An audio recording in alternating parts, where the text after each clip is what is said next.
numbers that any corporate executive will feel proud of, and the fact that you did it in a not-for-profit scenario with the active support of state governments shows you there are opportunities everywhere. Today, as an organization, build other speakers to come onto the dais, please, and request Venkat to also introduce the speakers on this panel. Can request Srivalli, Krishnan, go for eFarm. It's my pleasure to be here.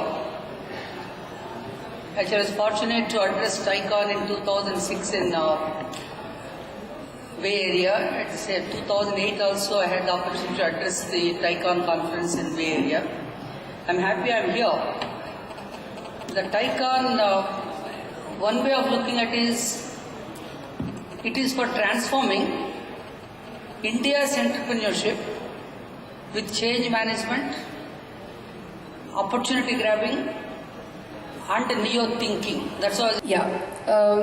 Taking off from Kannan sir on what is aspiration and challenges when you are a startup in a space which is rather poorly defined as business is something which was it was an experience which only I can assume to comprehend over the period of time. But when we started it, we knew that this was different. We were involved, and what inspired me and Venkat, as we are called Valli and Venkat, is that everyone said that this is it. You're going down the drain. You're selling vegetables, perishable. You are from a Brahmin, well-educated category of the society, and you have no experience in business. Neither do you have deep pockets. All these were the conditions which pushed us to say we should do it, because no one has done it in our family, nobody has done it in our community, and we knew that if someone is so adamant, especially our family and friends when we started, were so concerned, they were ready to start a Valli Venkat Save Fund in case we sink. And we of course utilized that fund for staying afloat, but we didn't sink. And I think that was something which we are really proud of today, 3 years down the line. We have a very volatile relationship at work and at home, because we both are colleagues and life mates, and so the tension is always there. You have to keep up with all your social commitments. So that itself was a road less traveled in our families. And when we started working with differently abled people, the farming community, the group of women entrepreneurs, especially funded through microfinance, we realized that what we are trying to do is something so many group of people are doing it on a daily basis. It's just that we happen to be educated, we know how to reach out to people, but every woman in an urban space or a rural space is an entrepreneur, and every farmer, every season is an entrepreneur, and a differently abled person is always trying to strive and prove a point on a day-to-day basis, on an hour-to-hour basis. He's also an entrepreneur. So it was a privilege that we were able to connect all these people and bring about an organization called eFarm, that is basically enabling farmers reach markets. We are able to reach farmers' produce to the markets in Chennai. Now we are expanding to other states. And we realized that the issue we thought was new, we are addressing. Every time we go and meet someone above 40, above 50, above 80, we realize that generation after generation, this has been the problem. And when people told us we can't do it, especially our investors, were very skeptical. And when we were trying to get equity as a normal business, everybody said, why don't you become an NGO? Why don't you're selling food, you're working with differently able, you almost look like charity. So why don't you be an NGO? Why are you a public limited company? But that's what kept us sticking. So the road less traveled for us as a company and the group from 3 to 40 today, and the number of farmers we are getting involved to moving from 10 to a couple of hundred to a couple of thousand to a lakh is actually something which is inspiring us on a day-to-day basis. Every time we see more people, we say, yes, we can make the difference. If somebody says it cannot be done, it's something we want to do and say, yes, we can do it. That is something which we want to do because of, we are footing food bills every day, every day it goes up by 100 rupees.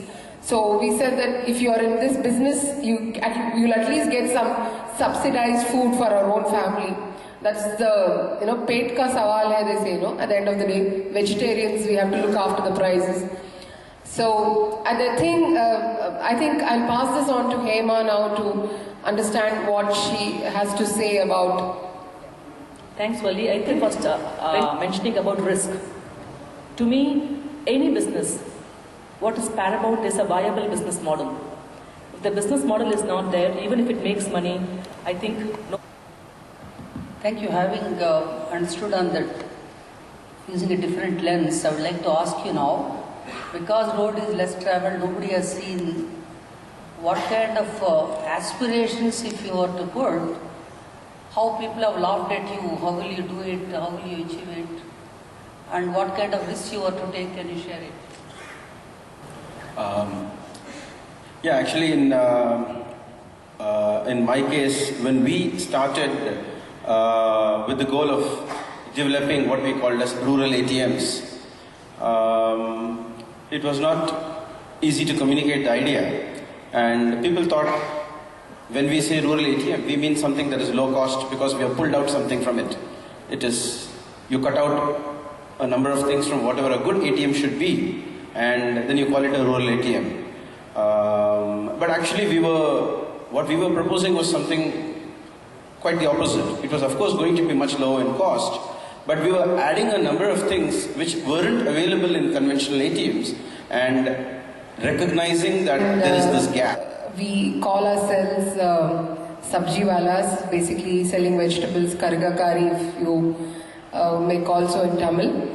And the name says it all. We have travelled roads, we had less travelled in terms of geographically, mapping out entire Tamil Nadu and then Chennai and our own backyards, which we never knew.